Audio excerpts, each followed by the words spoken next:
I think we are in one of the most interesting times in the just generations ever have come before us and maybe will come after us. This generation specifically has been built on innovation and revolutionizing things.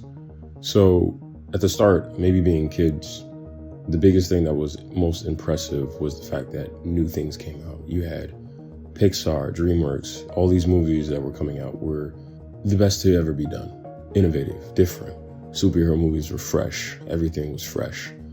And now everything has been done and everything's saturated. What that's created has been scarcity. Everyone is looking for that last squeeze, the last drop of something. And what that's forcing people in my generation to do is come out of college or not go to college because they want to become overnight successes. And a lot of quote unquote overnight successes have not been overnight successes. They've been a product of so many nights before they got their overnight success.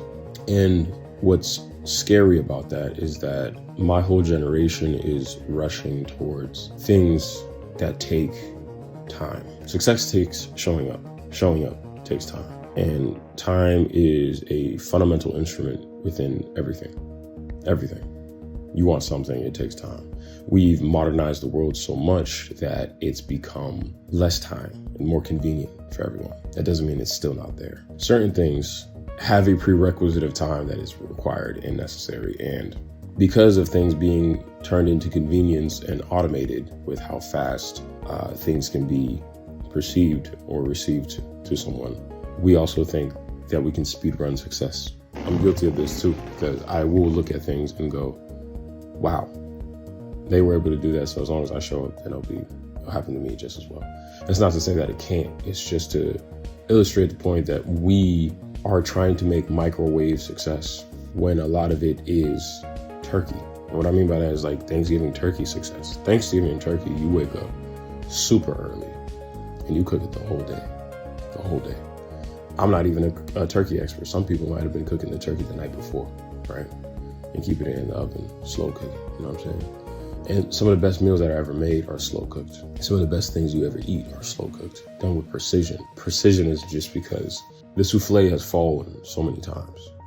The cake has been burnt so many times. It's a matter of realizing that we are playing a different game now. We are playing a game of endurance when everyone is sprinting.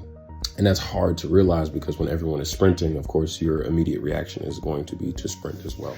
And it looks crazy because there's someone who is, I won't say like in running terms, to run anything past an 8 is pretty slow. Anything under a 7 is pretty fast. A 7 is pretty fast. So anyone who's running like an 8 pace, and a pace is just a minute, how long it takes you to do a mile. And I think the thing that is very important is that a lot of us do not recognize that we are running a marathon. But it's very hard to do that when everyone next to you is bumping and shoving for a sprint. And it takes a lot of self-control to sit down and recognize I'm going to run at this pace and show up each and every single day at this pace and keep that second wind that I got. And I'm going to get to my destination. And I think ultimately it's not recognizable now, but the people that are going to win are the ones that understand that I'm going to show up regardless and I'm going to make it to that finish line. And it's not to say that the fastest, because there's always the fastest person in the marathon. There's always the fastest person.